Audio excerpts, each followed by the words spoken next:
In the years following the 9/11 attacks, our understanding of religious freedom and who it applies to has been brought to center stage.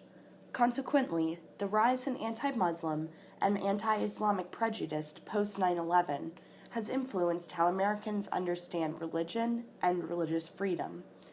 Muslims and the religion of Islam as a whole have often come to be seen as an inherently violent religion and a threat to American communities. As a result, Muslim Americans feel as though they are unable to openly practice or identify with their religion over fear of alienation and even violence. In fact, many Muslim American women who wear a hijab as a religious practice have experienced the effects of Islamophobia in their daily lives. The diversity survey conducted by Princeton professor Robert Wuthnow found that almost half of the respondents saw Islam as a fanatical or violent religion. More shockingly, the survey found that 23% of the respondents favored making it illegal for Muslim groups to meet for worship in the United States. For Muslim Americans faced with anti-Muslim prejudice and Islamophobic sentiments, the right to religious freedom is becoming nothing more than a myth that they are taught in history class.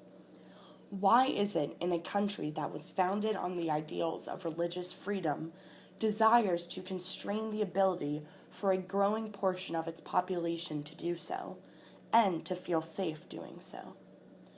Like many Americans, I spent most of my life with little knowledge or understanding of Islam and its culture. It was not until my sophomore year in college when I decided to take an Intro to Religious Studies course that I first gained an education and deep appreciation for a religion that is misunderstood by so many. I came to learn that Islam was not the inherently violent religion that it was made out to be after 9/11. Rather, I came to understand Islam as a peaceful religion that is at the heart of Muslims' daily lives.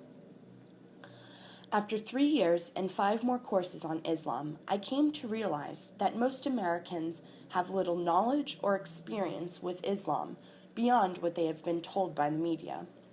I realized that the American public's misunderstanding of Islam and its Muslim followers has been a main factor in limiting Muslim Americans' ability to practice their religion and to exercise their constitutional right to religious freedom.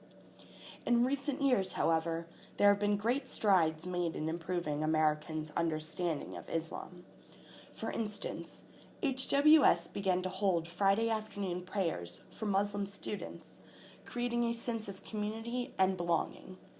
President Obama has also played a role by refusing to equate Islam with terrorism, choosing the term violent extremism over Islamic terrorism. More recently, the Supreme Court ruled in favor of a Muslim American woman who was discriminated against and refused a job simply because she chose to wear a hijab. While these are promising steps in protecting Muslim Americans' religious freedom and in moving America forward, there is much more to be done.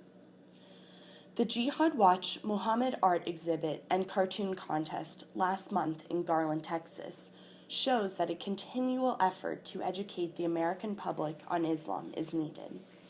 Additionally, the rise in both academic and government research on these issues have shown that violent extremists are often triggered by personal experiences of Islamophobia, anti-Muslim prejudice, and perceived alienation. For example, Tamerlan Tsarnaev, the older Boston bomber, had once told a friend, "I don't have a single American friend. I don't understand them."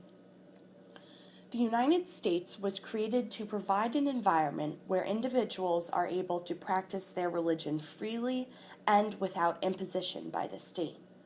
This religious freedom is constitutionally protected under Article 3 of the Bill of Rights, stating Congress shall make no law respecting an establishment of religion or prohibiting the free exercise thereof. After 9/11, Muslim Americans have felt as though they are unable to exercise this unalienable and universal right that is the result of Americans' limited and often biased understanding of Islam and its followers. Through my courses at Hobart and William Smith, I have learned of the importance and need to educate the American public of the true Islam. Americans must engage in an effort to grant Muslim Americans access to their right to religious freedom and to return to an environment where individuals can practice their religion without fear of discrimination or violence.